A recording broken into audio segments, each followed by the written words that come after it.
what's one challenge that you think can be solved in Africa using AI and should be solved in Africa using AI? AI can be traffic congestion and management can be solved using artificial intelligence. Computer vision and of course optimization, right? Yep, in a nutshell, yes. Okay. So nice. Regarding our projects, like Kura and a consortium of South Korean companies. The people who don't know what Kura is. Kura is the Kenyan audiences. Kura is the Kenyan Urban Roads Authority. And they are building an intelligent transport system. You can Google Kura ITS.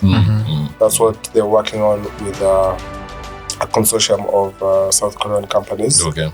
And I am working somewhere in that project as an AI systems engineer and consultant. So I believe because we are now done with the design phase of that project, I can attest to the fact that AI can solve that fast. Okay. Because in any city that people can move around properly. Yeah. Like it just eases up. Like hauna stress. Okay. You don't feel anxious.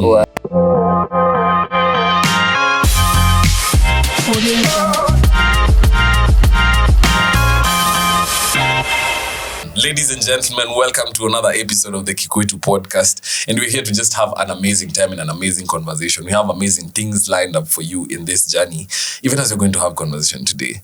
If this is your first time joining us for this podcast, welcome to this family. We're going to have amazing things lined up for you through this journey.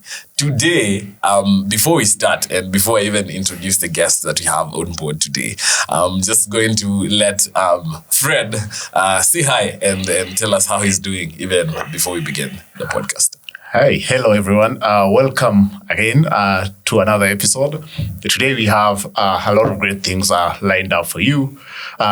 It has been an amazing journey since we started. We just launched our first episode 3 days ago. Exciting. Yes. Moto sana. Yes, and it's exciting. It's exciting. You know, it's very hard to start something. The planning, everything, connecting everything. And if we've managed to come this far to have this second episode, it means we are doing well. It means we are living the dream. It means we are still focused. And this is for you. Rather than us mostly, because we try to get the most out of it so that you can see, okay, these things are normal, these stories are there, people exist, not only by their titles, but the stories they forge. And I believe today is one of those days. We have our first guest on board, and it's going to be an amazing ride altogether. So back to you, Najoli. Amazing. So even as you're continuing with the journey, as I said, we have an amazing guest on board. And today's conversation is going to be juicy, if I may say. And even if you've gotten to this juncture, and you've not subscribed to our channel, please find time to just subscribe and even like this podcast, even as you're moving forward. So I want to just mention his name. He's called Patrick Orangi. He's going to tell us what he does, how his journey looks like, even as we delve into this. Just as a starter, Patrick Orangi, karibu sana to the Kikwetu podcast. Thank you, mate. Yeah, how does it feel being the first guest in our podcast that's about to change Africa? I'm definitely honored. Thank you guys for inviting me. It means a lot. I like the name of the podcast. It really encompasses a lot of things. It's not specifically rather limited to any niche or anything. So it's a wholesome name, and I hope we're definitely going to have a wholesome conversation today. And wishing you all the best. And I believe I'll set a very high standard. I think I'm known for that. If you're coming, just listen. I believe in just listen. The standard is about to be set. Lovely. So who is Patrick Orangi? Patrick Orangi is should I start professionally? No. If you ask that literally, as random as it came, who is Patrick Orangi? What would you tell us? A lover of life. A lover of life. Okay. Nice. So how we start our podcast generally is we have some fun questions that we ask. And even as you ask fun questions, I expect you to answer them as honestly as can be. So I hope you are ready. So the first question that we're going to be having right now is, What's something you've built with tech that your mom still doesn't understand? Something I've built with tech that she still doesn't understand. I don't know. Well, sometimes it's a lot. It's a lot. It's a lot. Okay. Yeah. That's not one thing. Yeah. The African parent is like, unauzanga nini wewe? Unafanya motion. He talks about it remote. Like sometimes African parents, they see you working online. What is this? Sometimes they expect you to get I'm sorry for using these words. I'm usually very strongly opinionated. Yeah. It's okay. So they expect you to, I'll for lack of a better word, I'll call it almost a dead end job. Okay. They expect you to, many people are working dead The end traditional jobs. work life. Exactly, the 8 to traditional. 5 pensionable and all that. You wanapenda hiyo sana. You have captured it. Marry, have a family. You have captured it perfectly. Let's say you work something government or something government adjacent. You wanapenda. Yeah. Something government adjacent, or you're permanent and pensionable. True. You're earning, for like the next 30 years.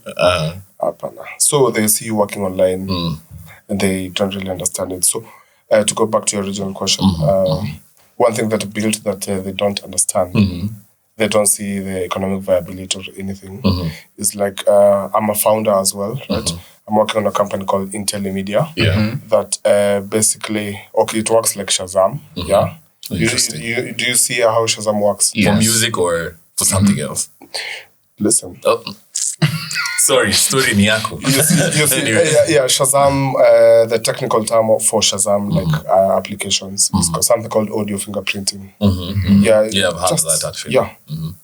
Just the way the name says it, audio fingerprinting. Okay. So every piece of audio, you generate a nice fingerprint of an audio file or of a song or anything. So I'm using that same technology for corporates. They can be able to track advertisements. They can be able to enforce corporate law. That's how YouTube works. Right? Okay, That's how YouTube works, because sometimes you can't use somebody else's music. It actually shows you there that some part of the audio has been copyrighted. Yeah, so I'm applying that to broadcast media. Like corporates or marketing agencies and PR agencies really have a very hard time. Okay. Being able to track if the adverts are being played on time, they're being played for the right duration. Yeah. So there's that. Okay. Yeah, and also so Intellimedia, it's both works for broadcast media, that's TV and radio, and it also has a social listening tool, right? Okay. Where you're able to monitor all the digital channels, and companies can be able to get great insights into their brand sentiment and other things. They can monitor, and all this both for the broadcast and the social listening tool. You can be able to track keywords. Nice. For both yours and your competitors. So this is so good for people who are even in the creative industry thinking about it. Absolutely. And my motivation for that idea came about when I saw artists were really complaining on Twitter that MCSK is not paying them enough. Oh yeah, there's that. And so I got curious. So I'm good at this thing. I can build anything. Why not? I can build anything. So so I looked at it objectively from a technical perspective. Did my research here. So she doesn't understand. Oh yeah, I will see. I will see why. I know there's someone at this age who probably will not even get what you just said. Given that, you see, the first time I interacted with Intellimedia, I think when I came into such a proposal, given that I'm also very proactive in this area, was around 2 years ago when this idea was born, and I believe that I managed even to get the sense of what it meant. And personally, I'm still not able to get a hold of it all. So I believe that's why I think your mom can't understand that, because even me, I'm trying very hard, given my technical background. But it's such an interesting idea from day one that I listen. And I believe in the impact that it can have. And so if I may also ask, given that you've given us a brief of Intellimedia, what has been the journey of you, idealization, everything? I know it was a question about the mother, but if you can just give us a brief about that. About intermediate self. Yeah, how is it progressing? Like, how far are you with it? Like, what is your ideas, your vision about it? Yeah, okay. Yeah, as I've mentioned before, my vision was about like providing artists with a way of tracking their music play through channels. And it will be free for musicians. Okay. Nice. Is it already published? No, I'm still building it. Okay. I'm still building it. The landing page is up. All the features are there. Yeah, all of that is there. We'll definitely remember this conversation the next time. Yes, we have I think Patrick. we should have a snippet to so we can show. I'd ask him for more time. But anyway. It is well. Here we are. It is well, brother. Yeah, It is well. Here It we is are. well. It is Yeah, well. I think. the landing page is up.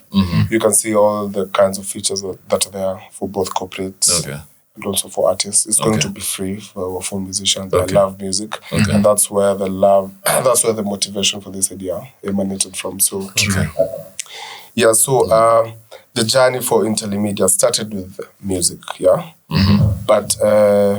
Yeah, I participated in a couple of pitch competitions, Antler, Founding NAI, Founders Institute, Nairobi chapter. Yeah, then somebody asked me, so how are you going to get money from government? Because that's really government infrastructure problem somehow, somewhat. Yeah, in a way.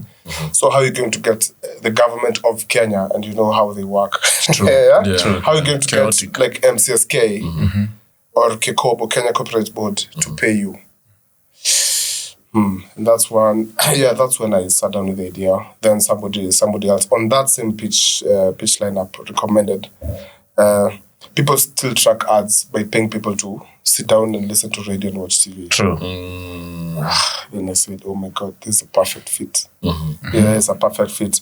So, but most of the time I've been spending right now, because I'm not really in that industry, is trying to speak to the users, trying to understand the actual problems. Because sometimes as techies, we just rush up, launch website without really understanding what the end user needs. Yeah, true. Right? Yeah, so I've been spending marketing people, some musicians, but mostly people in marketing. To try and really understand some of their pain points. Okay. Do products like this exist? They definitely do. Do African products exist? No. None. So this is you bringing the change even in the African market, even as we think about this. Okay, amazing stuff. So seeing the change, amazing. I think I had some more fun questions to ask, but because of time, I think I just need to get into the rest of the podcast, even as we are delving and dwelling into this. And just thinking about what you just mentioned, that you're in tech and that's how your journey looks like. Where did your journey with tech begin? And was there a defining moment when you were like, poof, this is why I need this? Yeah. Wow. That goes back to, 20 years ago. 20 years ago. Yeah. Where were you? Oh, man. Some of the people watching this podcast are probably not 6 years old. Some of us are not even born. But the journey with tech is, we can throw it back 20 years ago. Some 20 years ago. No, 22 years ago. Okay. Yeah, some 22 years ago. My dad had a nice laptop. And he, 22 years ago. Yeah, okay. That was 2003 laptops. Wow. You had a laptop? No, I didn't have my own laptop. I'm thinking your dad had a laptop 20 years ago. You guys know what he's saying, right? 2005. Anyway, so, let me give you a bit of background. My dad is an electrical engineer. A lot. That's not an explanation yet, but well. Yeah. So he's an electrical engineer. So like we always had devices. Get that. Okay. Yeah. So me and computers 20 years ago. So he had a laptop, taught us to play games on it. Then one day it didn't work. So me and my brother, who actually turned out to be he is an electrical engineer right now. Nice. We opened the thing up, then we couldn't fix it. He came, So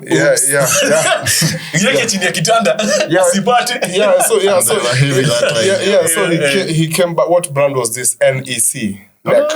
Yeah. That's some old shit. I don't even know what that And is. That's some old shit. You can look it up. Yeah. Yo. Okay. Yeah. So from there, Tutaweka picha hapa kwa watu wazee. Ni kwa watoto wenye hawaelewi. We will add a picture. Okay. yeah. So from then on, my interest kept on peaking. Then after I joined this laptop, I always said I want my own computer. Okay. So definitely he challenged me to perform well in school. Then some 3 years later, I got my first computer, which was a Gateway 3000, I think. Okay. Yeah, but of course, the only thing I could do at that age was play games on it. Okay. Yeah. Okay. Yeah, played games. Then Hizi ni zile NFS ziko na bus. the Yeah, red floppy disk. Yeah, akina McLaren F1. McLaren F1. Yeah, Yeah. The 5MB computer games. yeah, exactly. Dangerous Dave. Yeah. Those ones. Yeah. Those ones. Yeah. Then from then on, many years later, discovered the internet. Got curious. What is this? Yeah, but all through I had been very curious about computers. Okay. Went to high school, definitely did computers. Then years later, okay, like when I was in high school was when Facebook was all the rage. Then I got curious. Facebook, what's this? Kakwa curious. Those were the days, the liking came. Yeah, poking people. Yeah, liking and poking people. Nice days. Yeah, and tagging people. So, many years later, I think this is when I was joining campus after high school. Yeah. Okay, sorry. When you finished high school, that's when Facebook was there. No. Facebook came about okay. when I was still in high school. Okay. Yeah. Okay. So I was curious. But I went on with computer studies. Okay. That's when I started. That's when I actually met code for the various. I was very good in computers in high school. Your time tulikuwa tunatumia Visual Basic. Yeah, our school had I won't mention which school. Our school had the privilege. Our school had the privilege of using Visual Basic for. I want you to know anyway. Visual Basic for doing our computer studies project in Form 4. So and it really set a good foundation. Kudos to Mr. Juma. Mr. Juma. Yeah, and Madam Odol. Okay. Yeah, those were the two computer teachers. So later on after high school. Facebook. Then I read about it. Then I saw this guy's net worth. Then Mark Zuckerberg's and his network at that age. time. Okay. Yeah. Oh my God. Yeah. It's like someone looking at Mr. Beast right now and his age. You know? Yeah. I saw Mark Zuckerberg and his net worth. So all I need to do is invent something in software. Yeah. So from then on, went to JQuat. Oh, you were in JQuat. Of course. Interesting. I was in JQuat. That's why he's a love of life. I'm like, yo, interesting. Yeah. I was in JQuat. Did what? What was I studying in JQuat? Telecom engineering. Yeah, telecoms. Yeah, did telecoms, but it didn't have the oomph of software that I wanted. Yeah. Didn't have the oomph of software that I wanted. So, but all this time, I know I'm very good at coding, but I can't really find I can't really find the avenue. The journey that you want to specifically take. Yes, to follow it up specifically so that my skills and career can take off. Yeah. Well, the best thing we had in Nairobi that time was what? Immobilis, IAT, ICDL things. I think they were a bit shallow for me. So ICDL. Yeah, people don't know what that is. Like if you hear computers, so ICDL, yo. The people who don't know what that is. Yeah. So like there's no. I was looking for an outlet and I can't find one. So I went on with JQuat up until some point. Then I told I somehow gave up on that dream. I told my dad I want to be a pilot. And that's how I got into aeronautical engineering. Oh, you also did aeronautical engineering? Actually, January they say I went back to finish the last year. Nice. Yeah, I finished just on Tuesday. Yo, congratulations, man. Yo, this is the first place you're mentioning that. I didn't. In fact, he told me, Fred, okay, if you're going to do this, it has to be around this date because 29th I'm finishing my exams and I can relate. Okay. So that before I started aeronautical engineering, some of my friends, the number one tech bros in Nairobi, we were all in JQuat with them. they told me, "Hey, Pato, you're very interested in computers. See, let's go and join Andela." I'm here. And say, "Hey, Mazi, my dad will kill me." Andela was Andela back in the day. Andela was Andela. Yes. All of them, that whole cabal who were them in Kikwetu. Hey, Pato, you're good in this thing. Let's go to Andela. I don't know what that is. 50-50, my parents will kill me, things like those. So I brushed it off. Yeah. You're coming from an aeronautical engineering course, and then you're going to tell your parents, I want to join a boot camp. Yeah. So like they thought things like this, the Andelas and what next, and what else. They thought they were like this ICDL. They thought they were equating them to computer packages. Yeah, true. Thing. Yeah, definitely. I will see why. Oh my God! Like looking back, I wish, but anyway, I'm still okay. It is well, brother. I'm still okay. So then later on, 2020 happened. COVID, aviation. It dipped down. Aviation totally dipped. Yeah. So with aviation dipping, and by that time I had made very many friends who are pilots. Yeah. Then, this is it. Yeah. This is it, guys. This is it. I had many pilot friends who were furloughed. They were at home. Kaini nyumbani, hakuna mshahara, but you're not fired. Yeah, that's crazy. That's crazy. Yeah, and something like aviation, and if you look at the COVID-19 pandemic, something that will take a bit of time because it leads to a lot of cultural changes, behavioral changes, how people behave. So different countries implement restrictions into their borders in different ways. So it's a lot of chaos. So aviation, it's Josie too in Nairobi. So during this time, I visited one of my friends who went to Andela. He had this guy is driving. This guy is living. Mazda Axela, the prime for software engineers and code people.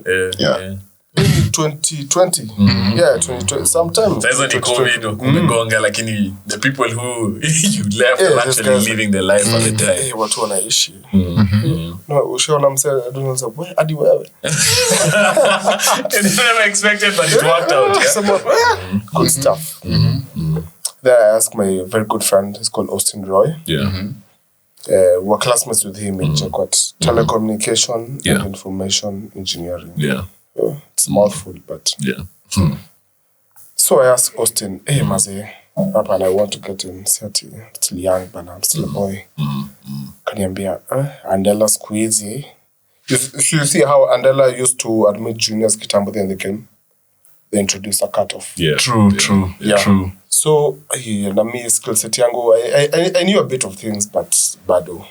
Then at the end of 2020, ALX came along. Oh my God. The Lord. And this time I am taking it. I am not leaving it. And I don't have to ask my parents for money. Because it was free at the time. Because we did the interview, then they gave us a scholarship. That's what they called it. So after ALX, we did ALX with the first cohort. Cohort 2. I was cohort 2. I think we joined almost the same because our cohorts were only 1 month apart. Yes, we did the technical website thing, which got us into the scholarship. Oh man, 2020 was a damn change, and ALX just came and brought this shift. Yes. It was. I don't know. The timing was perfect. So I believe I'm not the only one who was in such a spot. Maybe you find someone stuck in law, engineering, medicine. They can't just tell their folks or TO. Adios, guys, I don't want to do this. Take your degree. Actually, it happened to me. It happened to me the same time. It happened to me. I think it was a shift most of us, even part of these communities that we are in. If you follow up with many people, it's a shift many people came into. Remember, we are moving into a field where it's Corona. People who are working on foot, on site, are being laid off. Some of them have been home for, 3 months, no pay. Remote is the new adage, and then now you start asking yourself, what can I do remote? Then you find every search you make, that time there was no GPT. So any such you make the internet, they just tell you programming becomes the first. And I think that's what influenced me and say, now I have to learn this programming because we never knew how long Corona is going to take over. Then the first thing you're going to find a place to maybe start studying. You go, I think there was Udemy, there was Code Academy, the free code camp, but they were Allison. Allison. But now you meet LX now, they're giving you a full 12 months scholarship. And they are so structured. They have too much to offer. And then I was like, okay, now let me just enter here because their mojo is do hard things. I want to do hard things. Yeah. So I believe that was a changing point for most of us. Okay. Yeah, absolutely. So LX offered a lot of structure. And okay, I think I'm a proper nerd. So I like things that are, I don't know, highly detailed, very detailed. Yeah, you're like, what you guys are doing is what I need. Yeah, you guys are submitting things every other day. I think you have submissions that you need to do every day. Kila siku midnight, email. Oh my God. It was crazy. It was a crazy 12 months, but I don't know. Okay, that's interesting. So just looking at the conversation that you've just given us right now, and I'm thinking about, first of all, what space do you think upskilling has in your journey? Like, do you think that's important? And how important would you tell that person out there who's thinking about the next step that they need to take? Whether it's probably a degree they've done for 4 or 5 years and they're thinking, hey, I probably need to stand out in one or another. What space do you think upskilling had in your journey as you've been working in it? Yeah, so upskilling is quite important. So to go back to what you've said, like in any vertical you're in, you might be like something like a doctor, you're something like a lawyer, a pilot, an aeronautical engineer. Yeah. So upskilling, maybe learning something adjacent to your core skill set. Like let's say we have a lot of healthcare startups in Nairobi, right? True. The best kind of person to build a healthcare startup. Right from what was software mnajua. We write all these documents, project requirement documents, and all of that. Understanding their UI, UX. So someone with research and such, exactly. So somebody with deep domain knowledge of that particular niche vertical will be best placed to build something like that. Okay. So a doctor who learns how to code will definitely beat just a pure software engineer. Okay. In building products for this space. Oh yeah, specifically because they have a niche towards it that they can be able to move towards. Yeah. Okay.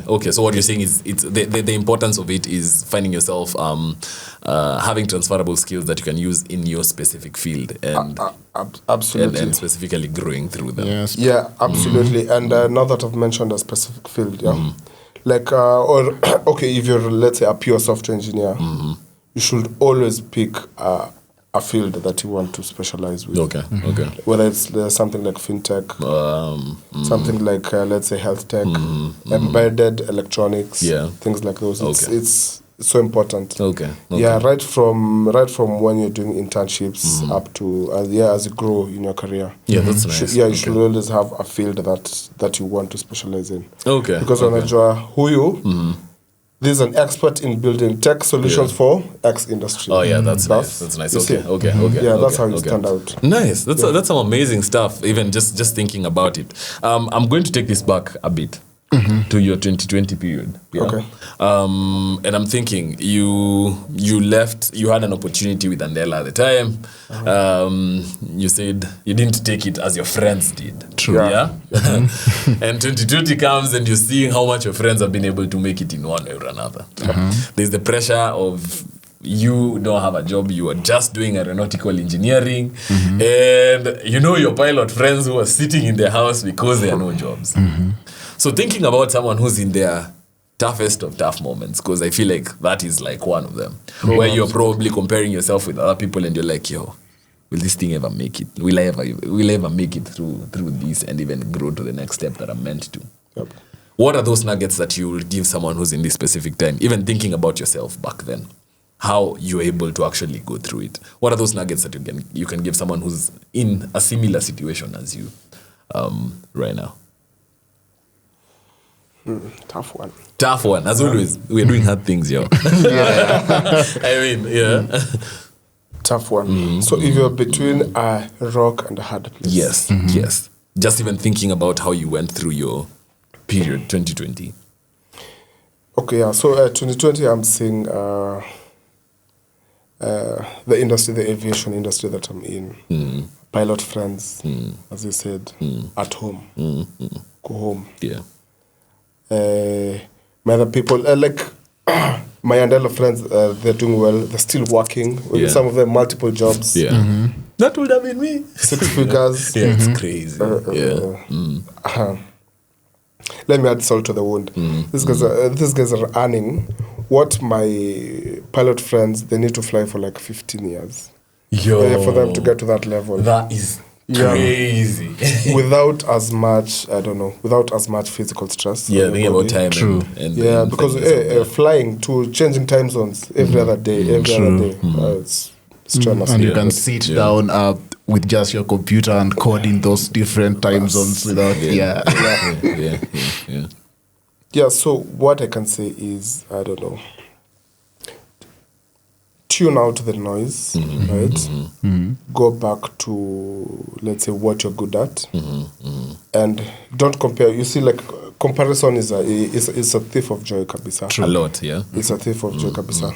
Because, like, if you switch perspectives, maybe if it wasn't for Andela, that guy's looking at me and saying, hey, this guy has so much opportunity. True. He was here, now he's here. Yeah. Like, there's so much opportunity. So, like, gratitude with what you have, absolutely. Okay. To the smallest thing, right? Like, even simply, like you waking up and going to the washroom. There's someone who needs assistance. Oh yeah, these are right? True that. There's someone who can't sleep for as long as you did. True. There's someone who can sleep comfortably. So gratitude played a big part. And also talk to these people. Right? Talk to these people. Yeah. Ask them as many questions as you need. How can I? Yeah. If I find such an opportunity, will you pick up the phone? Okay. Will you pick up the phone? Yeah, things like those. Okay. Yeah. Okay. Yeah, but I think I'll finish that answer later. You'll finish the answer later. Yeah, I'll finish the answer later. And I also needed your context in something because as software engineers, as techies, and those people especially who are trying to upskill or to change their domains, one thing that really sticks out is procrastination. Like, and because you've mentioned something about being a thief of joy, and for me, my procrastination was I tried to learn a lot of things very fast. Like I was switching front end, back end. Tomorrow I'm in machine learning. Tomorrow I've seen something good about AI and there. Tomorrow I'm in blockchain. Until it reached a point, I'm 2 years into the field, but I can't level up. I can't measure any of my skills. So how did you go about it? Because right now I can term you as a seasoned software engineer. From 2020 up to now, you are a seasoned software engineer, coding for 4 years, something big. So how did you manage that playfulness, especially at the beginning of your software engineering career, trying to experiment with different things, and how did you handle the point where you had different levels of procrastination? Yeah. Well, that's a maza. Procrastination. Yes. So procrastination, of course, I'm as human as we all are. Yeah. So sometimes you get an intimidating project, or this is something that there's another level of procrastination that people don't see. Something that might be too easy for you at the beginning, so it's not challenging enough. I will do it. You see, project ngapi 1, 2, 3, 4, 5. Nothing. 5 hours only, not 5 days. Yeah. True. Evil. Yeah. Then you meet the content is deeper than you thought. Then start panicking kidogo. You start beating yourself up for procrastinating. Then I don't know, it snowballs into something bad. So at the moment it starts snowball, the moment you start beating yourself up, you should pause. assess the situation as is. Like, is it a revolving door? Like, can you, like when you open a door, can you just go back and open it, and can you reset? If you can't reset, you just accept the costs. Yeah. Maybe if it's a project, whatever damage has been done.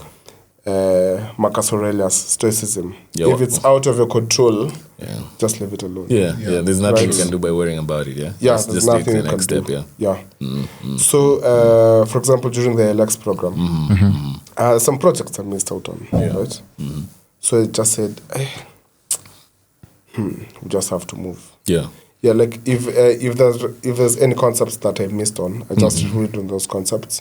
Don't try and be a perfectionist by saying, these concepts were in this number of projects. Yeah. So now that I've already learned this project, let me go and complete this once more.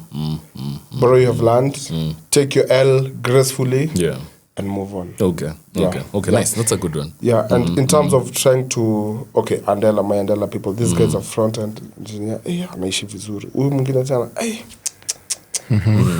hey, what am I going to do? Yeah. And the worst thing about it is, like, if you know you have the intellect, hapo ndo shida inakuja. Yeah. Because, you know, I can do this. I can do this. I can do this. I can do this.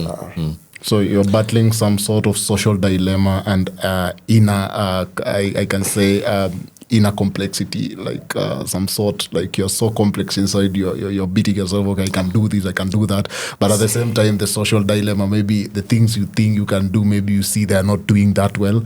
And the things you think like are very under the radar for you, you find that they're really working so well. And I think this is a stage most of us go through. Yeah, I can relate. Yeah, for sure. And because I see people with various skill sets, and I feel like I can learn all of them. No, that's too distracted. In tech, there's too many certifications, too many skill sets, too many niches you can enter. So the thing is, deciding on the path that you had said earlier and actually choosing to walk in that. Yeah, just choose one thing. I think I mentioned this on a talk I was giving a couple of weeks ago. Like, approach, don't be too serious about it. Don't be too serious about it. Just choose one thing, try it out. Maybe if it's cybersec. And pale port swigger. Install Babsuit, try to run and capture a couple of requests. That's me right now. Oh, that's me right Literally, not even joking. I'm like, up on a Paroto S and a line. What are you installing before you started this podcast? You were installing something, I believe. Paroto S. Go around and play with that. Siku ingine, go to Figma. Just try to center those divs. Try to get a color palette. Just try and designing a few UX flows, animations, all of that. The other day, and optimize some DBs. The other day, like, play around with it, Play around with it, That's how you'll be able to get to the 99th percentile. Ukikuwa tu kila mahali, today is AWS. Tomorrow GCP have free certifications. Go take them. Let me tell you, speaking to the camera, there's too many free programs in tech, too many resources, right? Awezi, you can't, no matter who you are. Even if you use Claude, you can't do them all. Just enjoy, have fun with it. Have fun through the journey. Through the journey. Okay, that's nice. So just thinking about founders and builders, specifically because I know that you're a founder and what you're mentioning as the podcast was just beginning. I feel like one of the things that is big at this specific age and time when thinking about building and founding, and even people who are pivoting in careers, is them not believing in themselves. What we currently call imposter syndrome. Have you found yourself in a moment where you've actually had that? And that is a yes. But anyway, beyond that, how did you find yourself overcoming that through your journey? Because I feel it's one of the things that, especially as young people, we struggle with. Especially, young men, young women, we find ourselves struggling with this a lot. So have you found yourself in that? And if you've been able to overcome it, what's one of those things that you actually do in these specific moments to enable you to grow beyond that? Overcoming imposter syndrome. Imposter syndrome. Oh my God, everybody goes through. Everybody. Yeah. So imposter syndrome, there's only one way to overcome imposter syndrome. Just put in the time. True. Yeah, that's where that's the foundation of confidence. Just put in the time. Okay. And as much as you put, let's say you start putting in the time today, then you meet a certain challenge, of a skill that you had promised to learn, let's say 1 year ago. You can you can easily fall into the trap of beating yourself up. Because you didn't do it at the Because time. you didn't do it. What's in your control? Focus on what's in your control, right? Yeah. As much as you have some regret there. Yes. Yeah, regret is a fool's errand. Let me say this. It's a fool's errand. Okay. Because you're living in the past. True. So just put in the time. You need to learn X, Y, and Z. And if you have people to reach out to, just ask them. Maybe you have a task at hand. Sometimes you always don't have the luxury of learning, right? If you have a task to complete, just ask whoever it is, whoever is supporting you. I need to do X, Y, and Z. Could you please distill what I need to learn to complete this task right now? Put in the time as well. Overwork everyone, right? Yeah. Overwork everyone. Or just put in all your time. But from the mere fact that you've done your best, it erodes it slowly and slowly and slowly. So this reminds imposter syndrome. One of my former bosses, he is like 62 years old this year. No, 61, sorry. Okay. He is an Australia, the Australian company he used to work for. That guy has been writing Java for like 35 years. Damn. I'm not even 30 yet. So he's been writing Java for like 35 years. And also, he still makes some mistakes. True. Yeah, even through those years. And that really gives you, hope and shows you that we're all human. Yeah, you're like, imagine. A mistake is not a problem, You can be able to get through that period in time. Yeah, and also talk to the people with the right personality. Some people like showing a lot of bravado, a lot of ego. Okay. Yeah, it doesn't really help. That's nice. That's why it's here. As we said, we are going to get into the nitty-gritties of the situation to get to understand that even as you're making success, there was a whole journey in it. True. Yeah. So it's getting to see this journey that people actually also have. And it enables you to just walk through it. Yeah, absolutely. Amazing. Yes, Nice. and also if I may try also to deconstruct something. One way of beating imposter syndrome, and this is something that we've been through over and over again, has always been to learn by building. And what do you think about, what can you tell our audience? How did you manage to learn and also to equip yourself with the skills you have by building each and every day? Because I've seen you build some amazing stuff. And so how did it help you to brand yourself as Patrick Orangi? Because if I go to your LinkedIn, I can see, okay, this is a serious guy for the post you put up, for everything. So how does learning by building gives you the leverage you need to brand yourself and to also beat imposter syndrome? Yeah, learning by building. Number one, I'm a projects guy. I'm not a certifications guy. True. Yeah.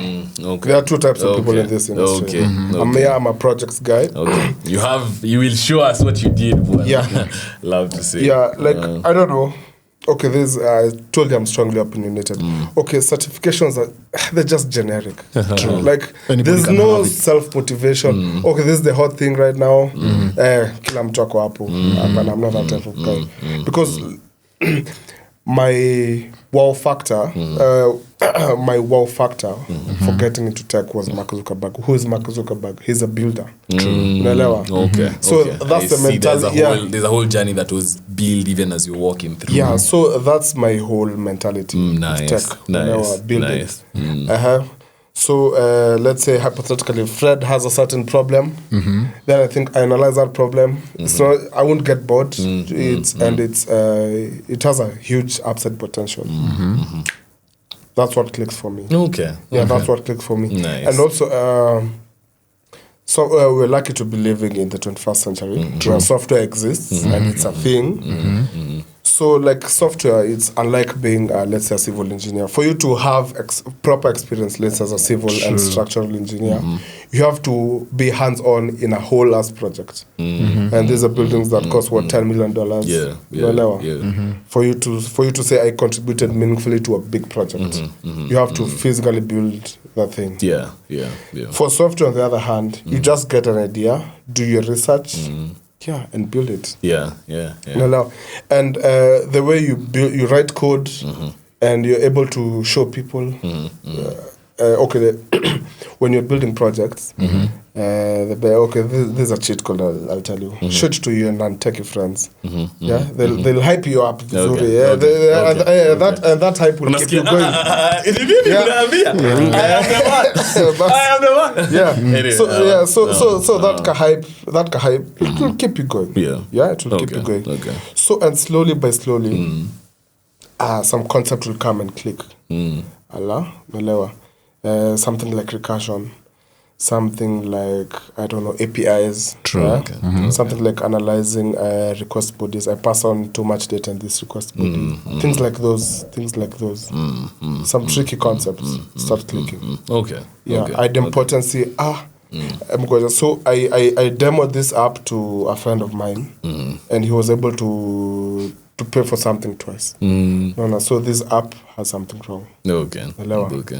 So things like those. So like by building, you just won't see. You just sometimes we live on social media for too long, and people post some cracked stuff. Well, I don't know shit. So, when you get into the mud and actually start building, all that doubt falls away. You see, like, projects are the best way of action. You see, action in anything, whether you're preparing for a marathon, whatever it is. Action inafanyanga nini ipotee, all kind of doubt. Being involved in the process. Action eliminates all forms of self-doubt. And then there's that satisfaction that comes when you encounter a roadblock and then you finally activate. And we had that a lot when we were building stuff, even during our learning phase. Like you go, Betty is doing things to you, the checker is doing magic to you. Actually, Betty, audience, Betty was this checker that enabled you comply with the coding standards of our learning system at that time at LX.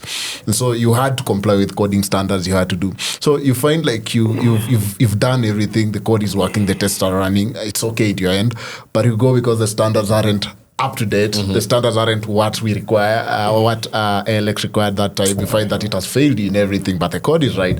At that time, we didn't have ChatGPT, as I've told you, we had Stack Overflow. So it makes debugging process to be so long. And so to me there was that satisfaction. You've built, you've failed, you've solved. Now when you approach the next project, you have some sort of playbook. And to me that's when my realization came, okay, I can do this. If this is the challenge I'm going to be, that I can sleep better with myself after I've solved something. This then is where I want to be. So that was a realization from my point, just solving things at a point where they seemed impossible. Okay.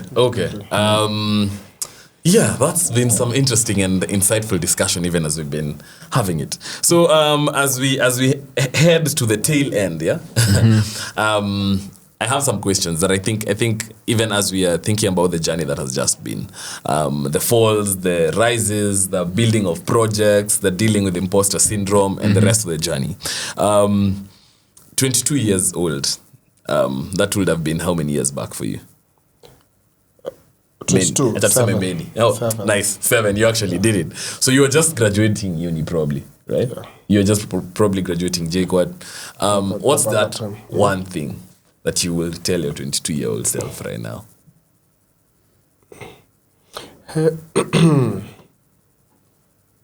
Ignore the noise and don't try too many things. Okay. Ignore the noise, don't try too many things. Just be specific. Love to see that. Be specific. Know your prey. By too many things, like you might be in tech today, tomorrow in music, tomorrow in forex, tomorrow you're. Oh, okay. Yeah, that's what I mean. Okay. Yeah, but if you choose one vertical, play around. Yeah, there's a because- lot in it. Yeah, that you there's can a be lot able in to play it. Yeah, around just choose one thing. Okay. Yeah. You mentioned forest, and I've remembered that most people who interacted with my early me when I was still working remote, they used to think I'm trading. Of course, I've been trading. I've been trading for a while, but it has never worked to me that much.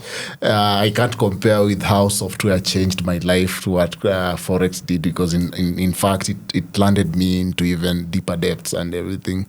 And one thing I would also tell myself right now is that I've tried so many things, but that specific thing that's making me that's giving me the breakthrough I want is something that gives me leverage.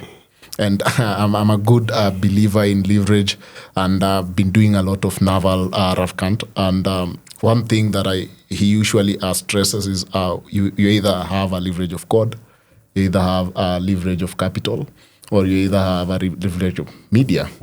And one thing that I usually tell everyone is if you're not good in any of the three, just try to perfect your skills in one of the thing. Patrick has done it with code, and Patrick is doing well with media too. So yeah, so either way, yeah. For sure. Okay. Nice. So we've just come from your 22-year-old self, and now we are heading to what's one success? Success what? What's one success? What's one truth about success that you think we are neglecting and it should be focused on? So talking to someone who's just starting up. So what's that one truth about success that you will push to that person and tell them, have this and have this, and it will enable you to just move to the next step, even if it is at a snail's pace, but at least you move into the next step. Yeah, show up for yourself every day. Shop for yourself every day. Yeah. Nice. Showing up. Yeah, just shop. Okay. And the problem with many people, they think showing up is like being 100%. True. Okay. Okay, something I want to pick up is like the third time I'm mentioning it. Yeah. If you want to do the start at 21K or 42K, Okay. tie your shoes, go and walk today. Kesho, maybe you can manage 1 kilometer. Okay. The other day, maybe you manage to walk 10. But so long as you're doing it every day. Yeah. It's like consistently building it so that by the end of the day, you have already built it to that specific point. So long as you're moving, basically. Yeah. Nice. And a key thing to showing up every day is break down that activity to the simplest way of doing it. Yeah, I think I've seen that. I've seen that with you. You might have seen it somewhere. Right? Yeah. Yeah, if it's writing code, don't think about CG or I need to ensure this deployment passes all tests and all that. Just open your laptop. Okay. Step number 2, open your IDE. Yeah. Unaweza shindwa nayo kweli? Hauwezi shindwa. Fungua Visual Studio. Fungua that project. Just fungua laptop, number 1. Just fungua your laptop. Yeah, sure. Yeah. Running. Okay. Tie your shoes. Okay. Looks like the 75. Have you done 75 hard? No. Do you know about the 75 hard? I might have seen it somewhere. Yeah, I think his concept, even when he's talking about how to grow and how to put yourself in circumstances where you grow for you, the next 75 days is showing up. Exactly like you are actually describing. Even Sun Tzu really stresses on that, especially in the decomposing the bigger problems. Just start, we are going for a war. This is the biggest war in history. First, send a spy. Yes, when the spy comes back with information, order resources. And after you've ordered resources, what's next? Start lobbying, start pulling up, start mobilizing your armies, start encouraging them. I believe what that does, it gives you a process rather than you just making big steps. It gives you a process. Like you have a template that after this, I've programmed myself, I'm going to do this. I believe that's a very essential step, especially for us young people, because with that process of abstracting the bigger problems, we are able to handle very, very, very, very major problems. Absolutely. Yeah. Thinking in first principles. Yeah, First principles. True. Nice. Yeah. I'm like, I believe there's a lot of conversation we would have had through this podcast. There's a lot that we've not touched on. Yeah. And I'm like, probably we'll find ourselves also having conversation around the specific things that we need to talk about at a later time.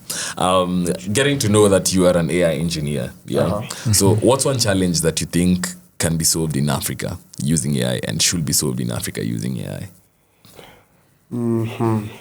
Using AI. Using AI. Okay, this I'll talk about the project that I'm involved in right now. Like AI can be traffic congestion and management can be solved using artificial intelligence. Okay. Computer vision and of course optimization. Right? Yep, in a nutshell, yes. Okay. So nice. regarding that project, like Kura and a consortium of South Korean companies. People who don't know what Kura is. Kura is the For Kenyan audiences. Sorry, Who is Kura is the Kenyan Urban Roads Authority, and they are building an intelligent transport system. You can Google Kura ITS. That's what they're working on with a consortium of South Korean companies. Okay. And I am working somewhere in that project as an AI systems engineer and consultant. So I believe because we are now done with the design phase of that project, I can attest to the fact that AI can solve that fast. Okay. Because in any city that people can move around properly, like it just eases up, like hauna stress. Okay. You don't feel anxious. Or I have a meeting in West T, and I come from Rongai. I have to take 2 hours to get there. And it's something that even we experience here in La Vie. Like you find like just moving from the junction to here, you take a longer time than a person walking. Even today, that's what happened to you. Even to me, and I think that is a big problem, given that infrastructure is also part of the global challenges and opportunities. And if we can also measure in infrastructure, if we can try to find ways to maybe solve these problems as early as now, because everybody right now the ease of acquiring vehicles is the bike coming lower and lower. Even like with just a pay slip of even 50K, you can go to a financing agency and you get a car. And so in the next 10 years, probably most like 70% of our population most probably will own either a motorcycle or a car. And if we don't solve this now, trust me, there's no better time in history to solve it than this time. Yeah, and can I expand on that? I think I use AI a lot. A lot. Okay, this let me call it this new AI, these LLMs. Large language models. See masters in law. Generative AI. Any lawyers that might watch this? Any lawyers that are watching this, LLM is now large language models. Your masters in law, you just need to write it out. You can't abbreviate it no more. Wow. We have taken over. Okay. So I use LLMs a lot. And to go back to your original question, is what kind of problems AI can be used to solve in Africa. Most people will probably run towards this shiny new tech. Like the biggest problem we have in Africa. At Nairobi, we are somewhere there. Kenyans, we have main character syndrome and think we are doing that well. No, we are not doing that well. So we should go to the hard stuff first before starting thinking about data centers, where. Is it a conversation that needs to be had? Yes.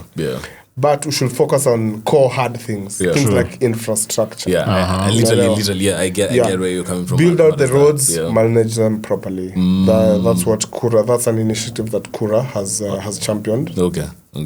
Yeah, and to speak more on that project, I told you we're going to install on 25 intersections first. We're going to install 25 cameras. Okay. Yeah, so that's computer vision. Nice. And we're using YOLO V8. Anything from from YOLO V8. YOLO V8, that's open computer vision algorithm for detection. Okay. It's used for single shot detection. and also that's the sensing mechanism. Okay. Then of course we have to move that data to our data center, run the algorithms, optimize. Then we optimize the whole traffic flow. And the installation, the intersections chosen so far, 25 of them, and we'll expand to 40 in a couple of years. Okay. At the end of the 2 years, we'll have expanded to 40. Nice. So the choice of location for these cameras is strategic. So are we dealing with Kenya right now? We are going to be Nairobi. working. Nice. Nairobi. Nice. Yeah, we're talking about Nairobi. Smart cities and smart cities only. Moving forward. Love to see it. So I think that's what I want to get into. Okay. That's what I want That's to some get amazing stuff. Cold hard. Yeah? We're solving cold hard problems. If you're to describe that whole thing for someone who's non-technical, please, can you just give it a statement? Just one statement describing what you guys are doing.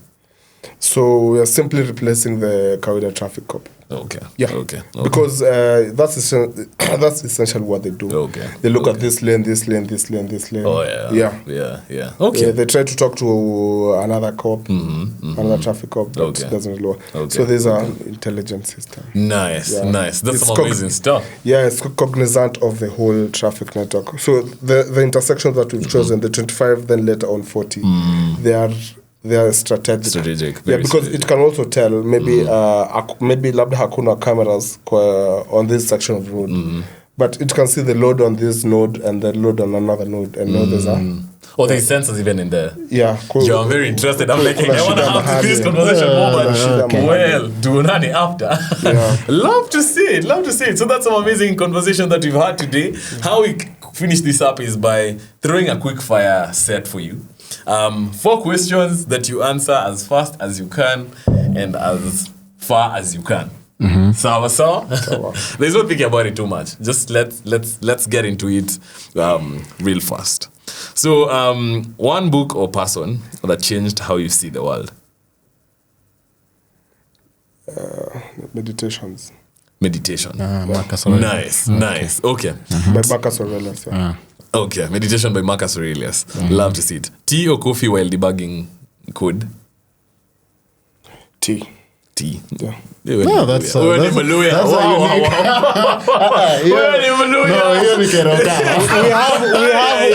We have a 30-acre farm of tea, so lazima back in Ocha. So that goes deep to my grandparents. Hey, I see. Love to see it. Definitely coffee in the morning though. Okay. But when you're debating, you need to be a bit calm. Yes. Not on the edge. Yeah. So to add that a bit, so finish this statement. Africa will win if Get the right management. Okay, Africa will win if you get the right management. True. Amazing. So, and finally, who's one unsung African innovator that deserves more spotlight? An innovator. Yeah. Hey, well, is he an innovator? This guy, I came to discover him this year. And he's like 70 years old. Okay. Yeah, he's called... does that qualify as an innovator? It definitely qualifies as an innovator. But he's a finance innovator. Okay. His name is... he owns a Nigerian owns an airport in London. Sawa? Interesting. Yeah, so that's a very sharp guy in terms of, I don't know, structuring deals, mergers and acquisitions. So he's definitely an innovator. He's called Adebayo. He's called Adebayo Ogunlesi. Okay. Yeah, Okay. he's he's I think he's on the OpenAI board.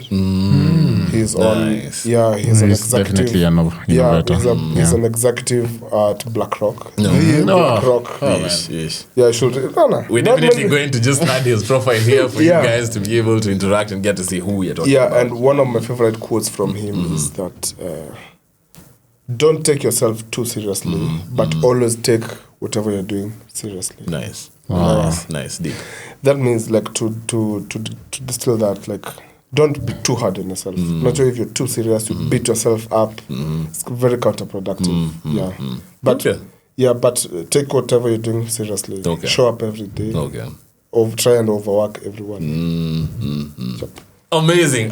That's been our amazing conversation today with Patrick Orangi. I hope you've gotten knowledge that you can be able to apply, not even just in tech, but even in your life as you're moving forward. Thank you for joining us today. If you're not following us on our social media platforms, please find us on Instagram at Kikwetu_podcast, on TikTok at Kikwetu_podcast, and on YouTube at Kikwetu_podcast. Plus, our website is fully up at kikwetuafrica.co.ke. So head to kikwetuafrica.co.ke, apply to be a member of our community. We have some exciting events coming up. We have some exciting hookups coming up. Come meet people like Patrick Orangi and a whole portfolio of other very influential and people full of great portfolios of stories, so that you come to interact and everything. So join our community today at kikwetuafrica.co.ke, and you will be up and running. Follow our socials, get to interact with our web presence, and oh man, you'll have to be a member. You'll have to be a member of this. Yeah. Thank you and adios. Adios. Cheers.